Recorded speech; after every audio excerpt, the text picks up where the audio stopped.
선지서를 보면 하나님께서 이스라엘을 심판하시겠다는 그 준엄한 의지가 가득 들어 있습니다.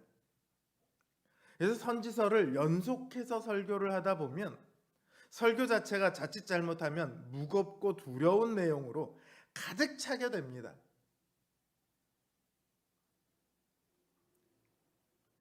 하지만 선지서에는 심판만 들어있지 않죠. 심판의 내용만큼이나 언약을 끝까지 이루시겠다는 하나님의 굳건한 의지로 가득 차 있습니다. 멸망당할 것 같은 상황에 있는 이스라엘에게 하나님께서는 선지자를 통하여 소망의 말씀을 또한 주십니다. 바로 거기에 우리가 어떤 상황에서도 낙담하지 않고 꿈꿀 수 있는 이유가 있습니다. 교회가 아무리 못나 보일지라도 소망이 있습니다. 오늘 본문은 이사야 선지자가 하나님으로부터 선지자의 소명을 받는 내용입니다. 이사야는 환상 중에 하나님을 봅니다. 이사야가 환상에서 본 하나님은요, 높이 들린 보좌에 앉아 계세요. 그분의 옷자락이 성전을 가득 채웠고요, 각각 거룩한 날개를 6날개를 가진 스랍들이 그 보좌를 모시고 서 있습니다. 그들이 입을 열어 거룩하다, 거룩하다, 거룩하다 만군의 여호와여 이렇게 외칩니다. 히브리어는요, 같은 단어를 2번만 반복해도 강조의 의미가 있다라고 제가 여러 번 말씀을 드렸어요. 그런데 이처럼 3번을 이야기할 때는 그것이 그냥 강조의 수준을 넘어서 거의 절대적인 그런 수준이라고 우리가 이해를 하면 됩니다. 그러니까 절대적으로 하나님께서 거룩하시다. 스랍들이 이렇게 이야기를 하고 있어요. 그리고 실제로 그 스랍들의 모습을 보면요, 하나님의 거룩하심이 얼마나 놀라운지가 굉장히 잘 드러납니다. 스랍에게 날개가 있어요. 6개의 날개가 있는데 그 중에 2개로는 날고 있습니다. 나머지 4개는 뭐를 하냐? 그 중에 2로는 얼굴을 가리고 있고요, 또 나머지 2로는 발을 가리고 있습니다.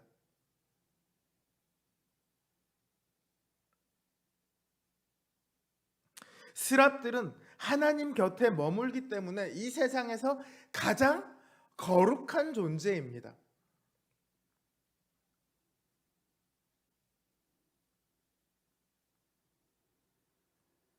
그러나 그런 스랍들조차도 거룩하신 하나님 앞에 자신의 부끄러움을 가리는데 6개의 날개 중에 4개를 사용하고 있습니다.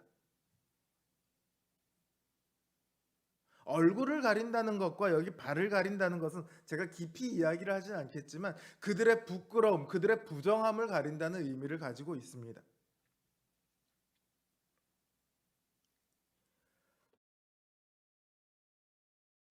이처럼 스랍들조차 자신의 부끄러움을 가려야만 한다는 사실은 이사야가 뵙게 된 그 하나님의 모습을 미루어 짐작케 합니다. 하나님이 얼마나 거룩한 분이신지 평생 그분 주변에서 섬기는 거룩한 천사들마저도 하나님을 직접 쳐다볼 수 없습니다. 그러니 이사야 선지자가 하나님을 뵙게 되었을 때 그 심정이 어떻겠습니까?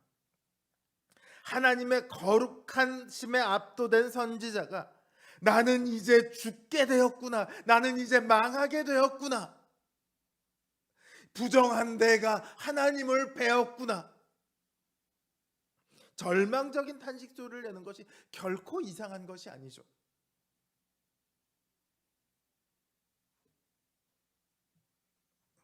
이 거룩하신 하나님께서 이사야를 선지자로 부르십니다. 선지자는 이야기해요. 나는 입술이 부정한 사람입니다. 나는 죄인이라는 거죠. 하나님을 만나면요, 어느 누구든지 가장 먼저 보게 되는 것이 뭐냐면 자신의 부끄러움입니다. 자신의 죄악과 자신의 더러움입니다. 밝은 빛에 나가면 자신의 초라함이 고스란히 다 드러나는 거예요. 이사야 선지자가 하나님 앞에 섰을 때 자신의 모든 부끄러움, 자신의 모든 죄악들을 스스로 절절히 느낄 수밖에 없는 거죠. 그때 하나님께서 이사야 선지자에게 특별한 용서를 경험하도록 하십니다. 제단의 숯불을 들어 그 입술에 대시면서 이제 내 악이 죄하여졌고 내 죄가 사하여졌느니라, 이렇게 선언을 하십니다. 용서죠. 특별한 용서예요. 왜 특별한 용서냐? 이것이 모든 이들에게 동일하게 주어지고 있지 않기 때문입니다. 하나님께서 내가 누구를 보내며 누가 우리를 위하여 갈고 할 때 이사야 선지자가 저요, 제가 가겠습니다, 용감하게 이야기하지만 이제 이사야 선지자가 이야기해야 될 것은 너희도 나처럼 용서받을 수 있다, 이 이야기가 아닙니다.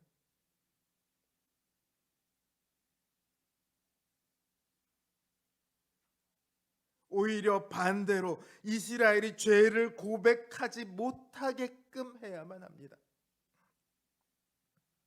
이전까지의 선지자들이 왕을 보좌하며 하나님의 말씀을 전하며 이스라엘을 돌이키기 위한 사역을 주로 했었다면 이제는 아닙니다. 4절에 보면 스랍들이 외칠 때요, 성전 문지방의 터가 요동하고 연기가 가득합니다.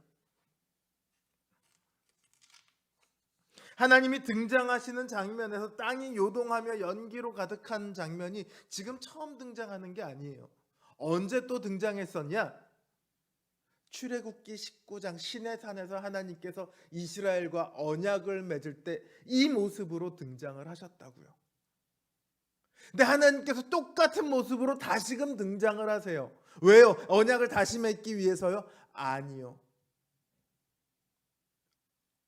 언약이 이제 깨진다는 것을 선언하시기 위해서입니다.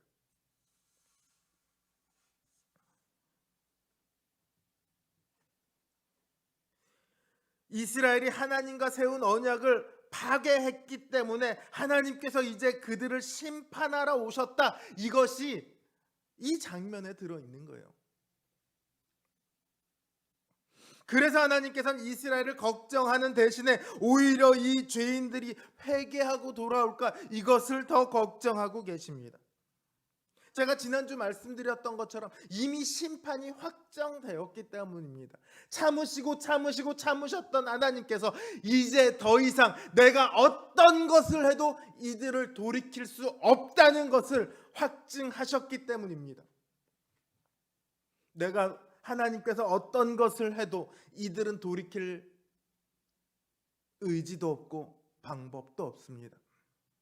이들에게 남아있는 것은 오직 심판밖에 없습니다. 그래서 하나님께서 말씀하십니다. 그들이 돌이키지 못하게 하라. 하나님이 비정하시기 때문입니까? 하나님이 언약을 잊어버리셨기 때문입니까? 그것도 아니면 하나님이 변덕스럽기 때문입니까? 아니에요. 이사야가 이 환상을 언제 보게 되느냐? 우시야 왕이 죽던 해입니다. 우시야 왕은요, 굉장히 뛰어난 왕입니다. 이 남유다가 그 일대에서 국제적인 위상을 한껏 높일 수 있도록 하고 내부적으로도 엄청난 경제 부흥을 일으킨 탁월한 훌륭한 정치인입니다. 하지만 영적으로는 아닙니다. 그는 신앙적으로 분명히 훌륭한 왕으로 시작했습니다. 그 덕에 많은 복을 누릴 수 있었습니다. 하지만 그 많은 복으로 오히려 교만해져서 스스로 자신을 파멸에 이르게 했습니다. 그리고 하나님의 심판을 받아 문둥병을 앓다가 비참한 죽음을 맞이했습니다. 그의 인생을 한마디로 말하라고 하면 용두삼이에요. 왕이 용두삼이면 백성들의 모습은 어떻겠습니까? 똑같겠죠. 우시아 왕처럼 이스라엘도 용두삼이의 끝을 향해 달려가고 있어요. 그들이 받게 될 심판은요, 하나님이 뭔가를 잘못해서 착각해서 하나님이 이상해서 내려지는 심판이 아니라 그들 스스로 선택한 결과고 그들의 행동의 결과입니다.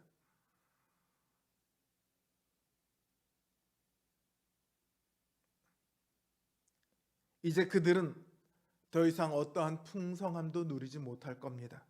그 풍성했던 상수리 나무는 다 베어지고 아무것도 남지 않게 될 것입니다.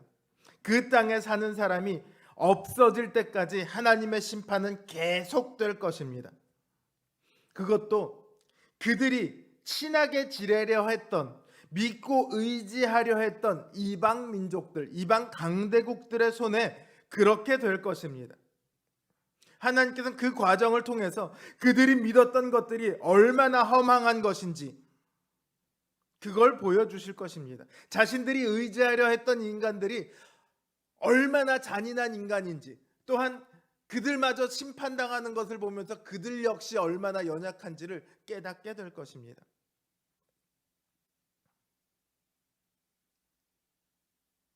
이제 이들은 자신들이 무슨 짓을 했는지 깨달아야 합니다. 사자의 입에 자신의 머리통을 들이밀고 그래 놓고는 안전하기를 바랬던 것 같은 그런 행동을 합니다. 우리를 제발 보살펴 주십시오. 그런 것 없습니다.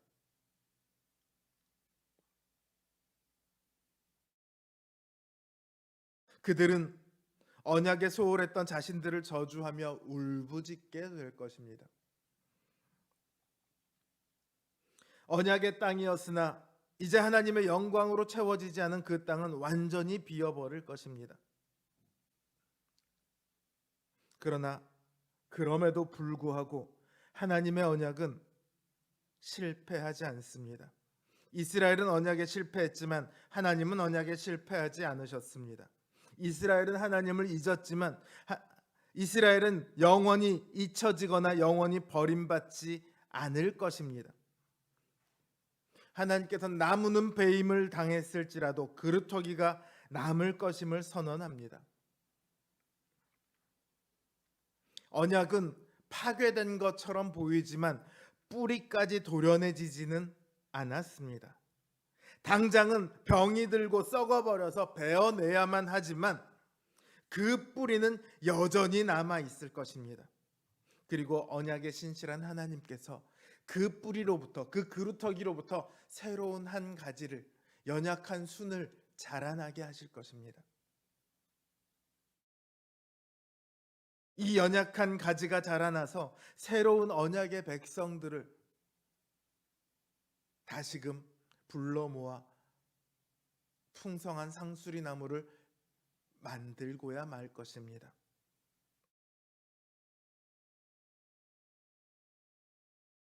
이때로부터 2700년 가량이 지났습니다. 지금을 살아가는 우리는 압니다. 하나님의 말씀처럼 이스라엘은 멸망당했습니다. 예루살렘은 흔적도 없이 회파당했습니다. 그들은 포로로 잡혀가고 이방 땅에서 이방인처럼 살아가야 했습니다. 그러나 또한 예수 그리스도께서 언약의 그루터기에서 자라난 그 연약한 가지로 오셨음도 알고 있습니다. 그 그루터기에서 그리스도와 함께 새로운 언약의 백성들이 자라납니다. 그게 바로 교회입니다. 교회는 결코 다자란 상수리 나무가 아닙니다. 그루터기에서 나온 순이 자라가고는 있으나 아직 거대한 풍성한 상수리 나무가 되지는 못했습니다.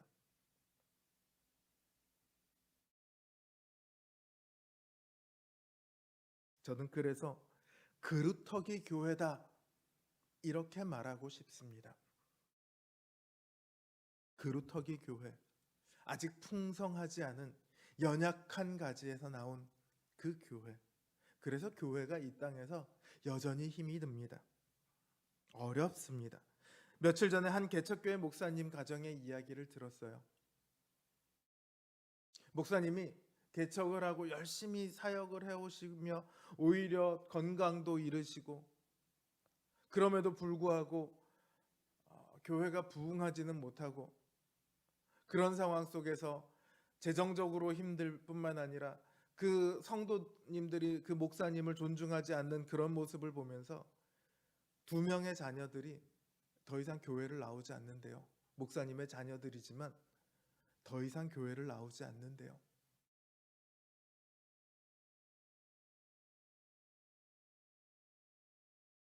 그 목회의 고단함과 어려움으로 인해서 자녀들이 결국은 신앙을 떠나버렸다. 얼마나 안타까운 이야기입니까? 목사도 이처럼 힘이 들어요. 신자는 안 힘들겠습니까? 누구나 이 땅에서 힘들 수밖에 없습니다. 신자로 살아가려는 자는 평신도건, 장로건, 권사건, 목사건 할 것 없이 누구나 힘이 듭니다. 그런데 가만 생각해 보십시오. 이스라엘은요, 그 가장 풍성한 시절에 오히려 심판의 선언을 들었습니다. 그들의 눈이 상수리 나무의 뿌리가 아니라 그 풍성한 열매에만 눈이 머물고 있었기 때문입니다. 누가 되었던 나에게 풍성함만 줄 수 있으면 그걸로 오케이, 나는 너를 섬기겠어. 이게 이스라엘의 멸망의 이유였습니다. 오늘날 이 시대는 굉장히 풍성한 시대입니다. 그런데 보세요. 집값이 올라가고 내리면, 주식이 올라가고 내려오면 사람들은 일희일비합니다.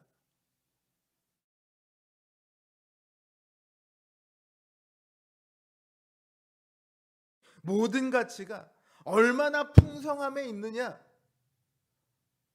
풍성함을 자신의 가치로 삼고 있는 시대입니다. 그러나 교회는 다릅니다. 교회는 그루터기입니다.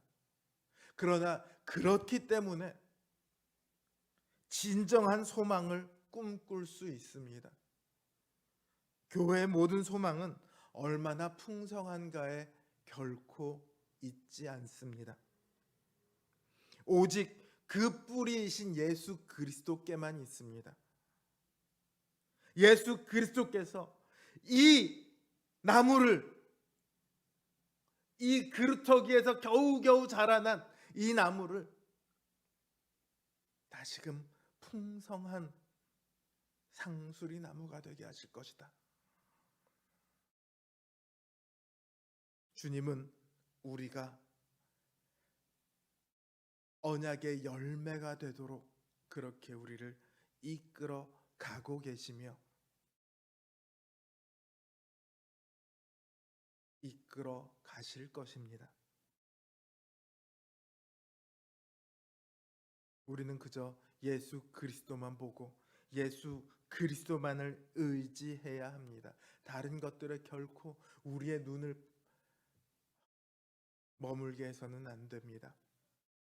한눈 팔면 안 된다는 말이죠.